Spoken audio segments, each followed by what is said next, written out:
Craig, a very good evening to you and thanks for your time. So let's talk, a couple of years we were all told, when you go to a restaurant or you're planning on eating seafood, just look at the menu, look at the dots. I remember there were all different colored dots to tell you, this would be an okay fish to order, the others may be endangered, we have to be careful.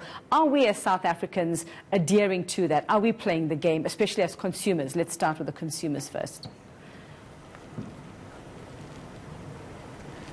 Good evening, Viveka, and good evening, viewers. And yes, that's a very intricate question that you've asked.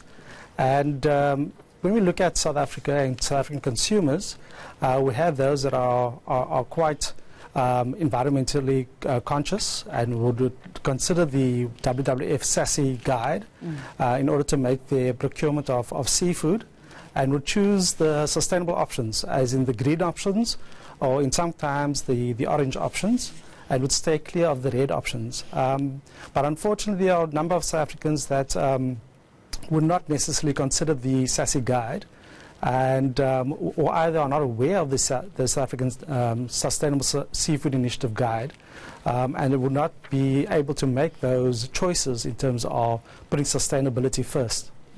When we talk sustainability as well, Craig, let's talk about the fishermen and women who are out there also trying to make a living. How are they balancing, trying to be kind to the oceans, be kind to fish species, but also to make a living at the moment where we are now? Yeah, it's a delicate balance. We have a number of coastal fishing communities that are heavily reliant on fishing as a source of livelihood. That is all that they've known to do, and it's been passed down generally from generation to generation. And what the Department of Environment, Forestry and Fisheries is currently doing is allocating small-scale fishing rights, which is a very good opportunity to bring those coastal communities into the fray in terms of giving them legitimate access to marine resources. And that is an important step just to provide equity in society, particularly with regards to fishers, where their livelihood can be recognized and their livelihoods can be acknowledged by government. And Craig, like we said, yes, a couple of years ago, it was, the consuming of fish and what's rare and what's under threat. Over the, recently, more and more, we've been hearing about pollution in our oceans, the plastic, the threat of plastics as well. Is that now the number one challenge or threat to our fish population?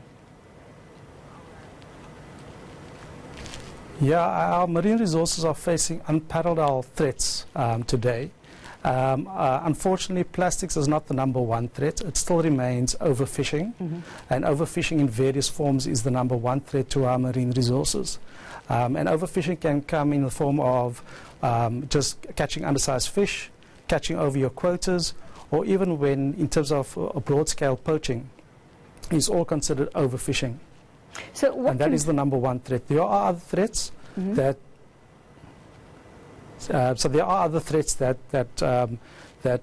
pose a huge impact to marine resources.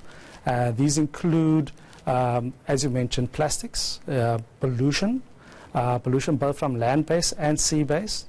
There's also the threats from seabed mining, and there's also the threat that is will have a massive impact, and that is climate change, which is not that well understood in terms of the impacts in our waters, but it is a threat nonetheless that is growing in its impact, and we're starting to see some ominous signs in our resources in terms of the response to that particular threat.